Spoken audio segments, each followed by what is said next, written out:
There's a darkness that lingers just beyond the veil of reality, a world of whispers, unseen horrors, and things that should never be disturbed. Welcome to Night Terrors, where fear is more than a feeling, it's an experience. From abandoned asylums to unsettling urban legends, from the paranormal to the deeply disturbing, we bring you stories that will haunt your thoughts long after the video ends. If you seek the eerie, the mysterious, and the terrifying, you're in the right place. Step into the shadow if you dare. Subscribe now and embrace the darkness. But be warned, some nightmares don't end when you wake up.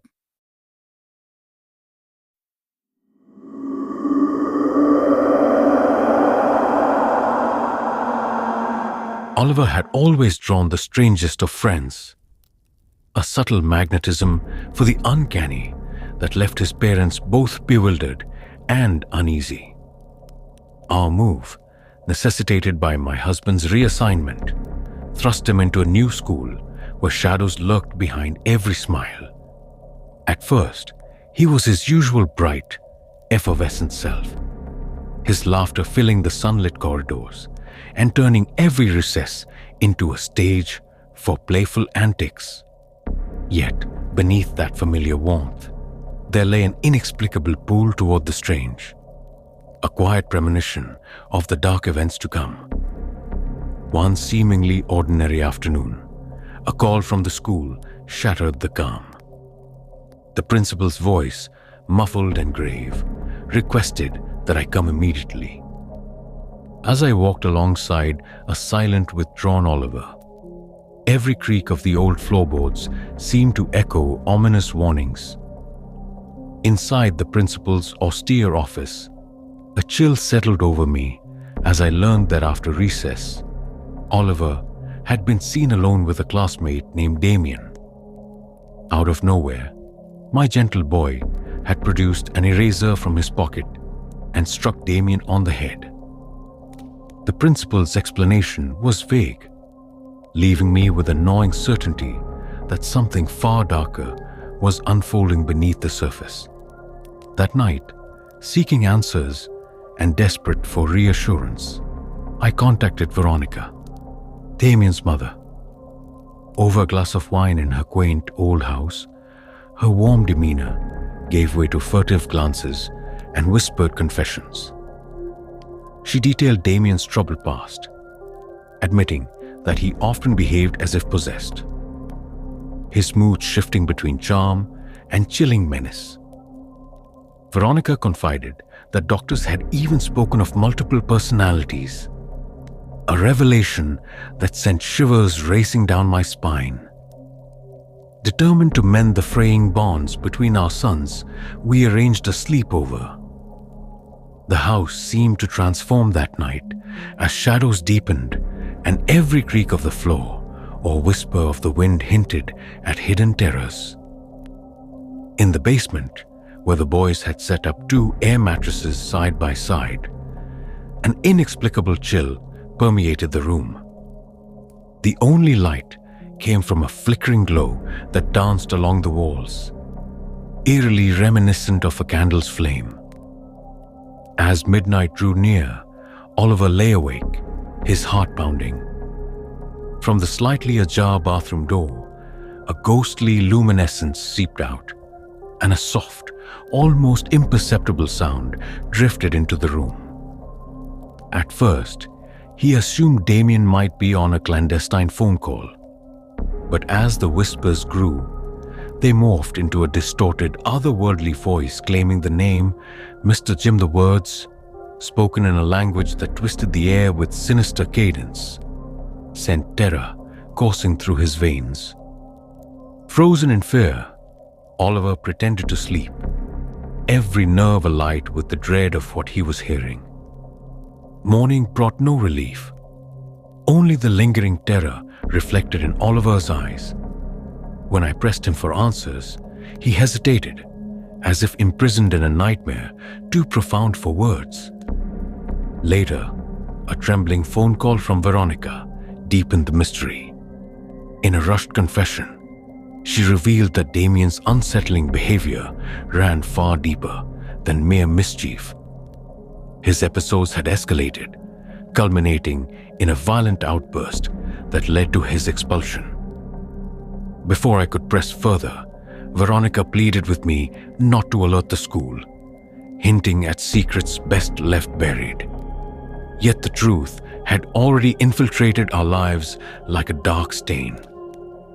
Unable to shake my growing unease, I drove to Veronica's house one cold, rain-soaked evening. The house, once filled with gentle laughter and subtle shadows, now stood eerily abandoned. There was no sign of a hurried departure, no forwarding address, only an unsettling emptiness, as if they had been erased from existence by the night itself. In the days that followed, I combed through old diaries, school records, and even local legends, trying to piece together the puzzle of Damien's strange behavior, the midnight whispers, and the inexplicable pull that had drawn my son into a web of terror. Every clue pointed toward a shadowy realm where reality blurred with nightmares, where the innocence of childhood collided with sinister forces beyond understanding. Even now, years later, the memories of that night refuse to fade. Oliver has grown into a man, yet in quiet moments, he speaks of that basement, the ghostly whispers, and the feeling that something malevolent still watches him from the periphery of his dreams. I remain haunted by the unanswered questions. Who or what was behind those midnight murmurs? And what truly transpired in that basement, where the line between friend and foe, reality and nightmare, dissolved into darkness? The terror of that night echoes in every creak of our old house and every flicker of a candle-like glow, serving as a chilling reminder that some secrets, once unearthed, may never be laid to rest.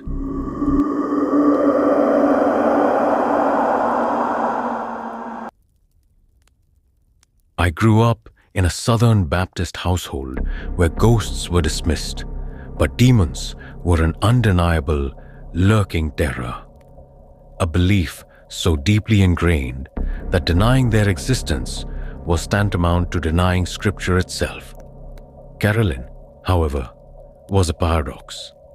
While I clung to the structure and comfort of religious certainty, she drifted in an indifferent haze, her faith as fleeting as the morning mist. Our home was a battleground of contradictions. The sanctity of church hymns juxtaposed with the dark chaos of her unpredictable moods, addiction, and unsettling episodes of madness. One afternoon, I was tormented by a nightmare so vivid that every detail remains etched in my mind. I dreamt I lay in bed when, without warning, Caroline burst into my room. Her eyes were wild with an unhinged fury, her hands like iron as they clutched my wrist, shaking me violently. I awoke drenched in sweat, my heart pounding, as if trying to escape my chest. No sooner had I caught my breath than reality invaded my terror. The door slammed open, and there she stood, just as she had in my nightmare. Her presence was as chilling as a premonition, her face an uncanny mask of rage and sorrow. I managed to push her away, screaming for her to stop, and in a moment as inexplicable as it was terrifying, she vanished. The next morning, when I confronted her, she wore confusion and a trace of hurt, as if my fear was an inconvenient afterthought, leaving me to question whether the nightmare had been a glimpse into a darker, alternate reality. Weeks later, the boundaries between dream and waking life began to blur. One late afternoon, an otherworldly scream echoed from the backyard, a sound that was not of terror or distress, but of twisted excitement. Rushing outside, I was paralyzed by the sight before me. Caroline, who had long despised snakes, was standing in the yard with a massive serpent coiled in her grasp. its scales glinting ominously in the weak daylight. The creature moved languidly in her hands, as if it were an extension of her will. Her eyes, normally dulled by indifference, burned with a wild, almost demonic gleam. With a voice that was both familiar and terrifyingly alien, she beckoned me closer. "Come here," she whispered, her tone laced with an inexplicable command. I could only stagger back, my mind reeling in disbelief as the snake writhed like a living omen at her feet. Later, when I dared to question her, she simply shrugged it off as a bizarre dream, a dismissal that felt like a cruel betrayal of the horrifying truth I had witnessed. That winter, seeking refuge in the predictable embrace of our church, I attended an overnight lock-in, a temporary escape from the chaos of my home. Caroline, in an uncharacteristic moment of sobriety and tenderness, dropped me off with a gentle kiss on the forehead. But as darkness settled over the chapel, an incessant, rhythmic knocking shattered the fragile sanctuary.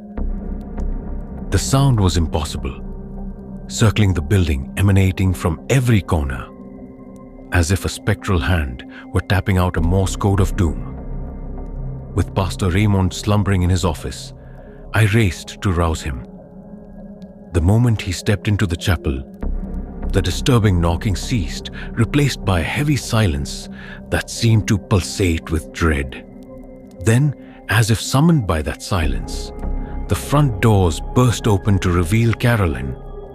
There she was, standing barefoot in the freezing air, her clothes soaked and disheveled, hair clinging to her face in damp strands.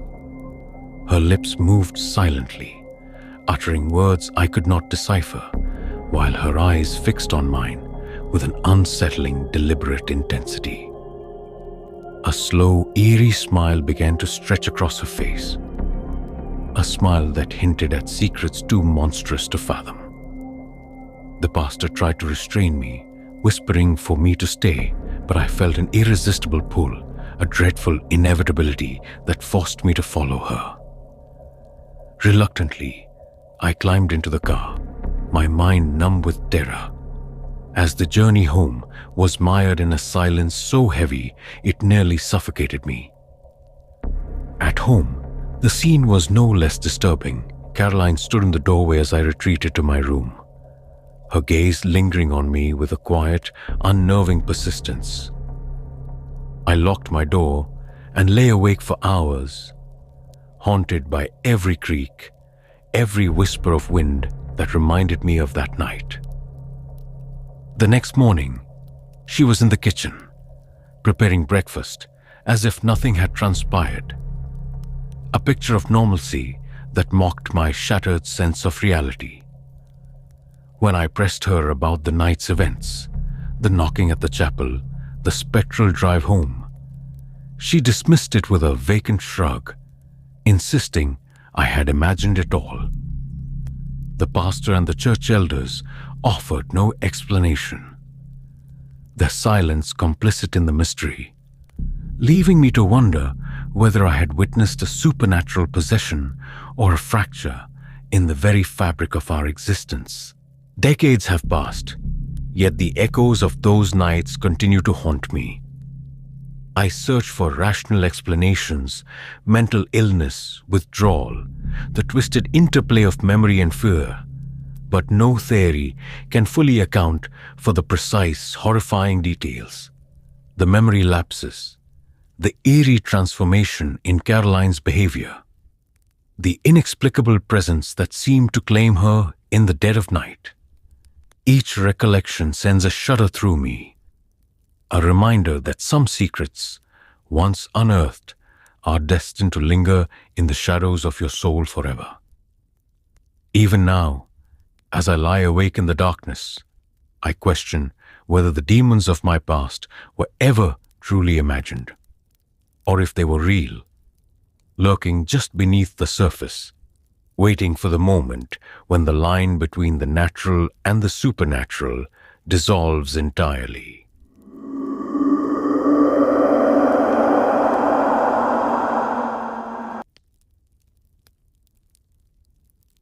It all began when my eldest son, Xavier, first started sleepwalking at the tender age of 8, a phenomenon I initially dismissed as a harmless quirk of childhood.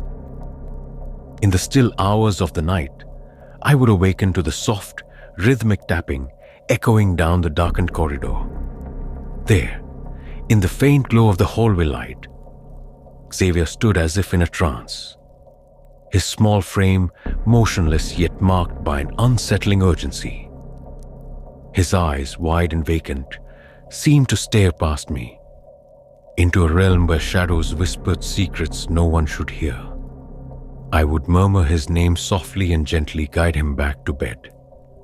But every time I did, that eerie cadence of tapping and the ghostly emptiness in his gaze clung to my thoughts long after he was safely tucked away.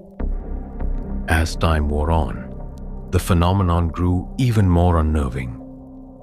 One night, the persistent tapping transformed into a precise hypnotic beat, like water droplets striking cold glass in perfect intervals. Yet there was no storm outside, no wind to orchestrate such a sound. Driven by a mix of dread and an insatiable curiosity, I left the warmth of my bed to trace the sound. There in the hallway, I found Xavier, with his forehead pressed steadily against the wall, his fingertips grazing its surface in a relentless, almost deliberate rhythm. It was as if he were trying to push through an invisible barrier, a boundary that separated the known from the unfathomable. In that moment, the realization struck me with bone-deep terror. This was no random act of sleepwalking, but a ritualistic movement that echoed a dark mystery buried deep within our home's history. I tried to convince myself that, like many childhood oddities, Xavier's nocturnal wanderings would eventually fade away. And for a while, they did. But then, years later, a new nightmare emerged when my younger son Julian began exhibiting the same disturbing behavior.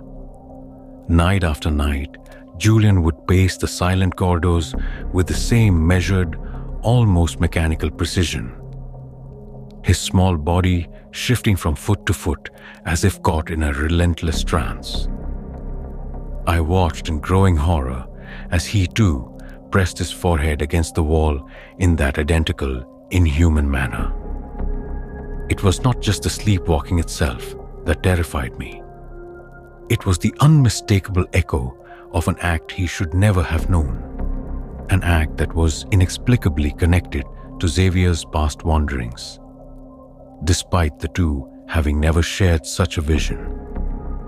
The thought that the two boys, separated by years, could be drawing from the same unseen force filled me with a paralyzing dread.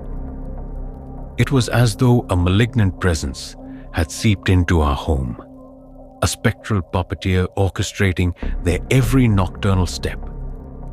The uncanny precision of their movements, the deliberate tapping that reverberated through the silent halls, hinted at a connection to something far beyond simple sleep disturbances.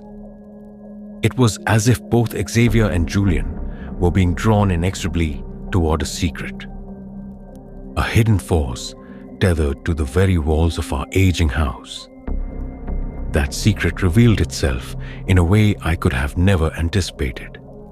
During a recent renovation aimed at breathing new life into our creaking home, my husband and I began stripping away layers of faded wallpaper in one of the neglected corridors.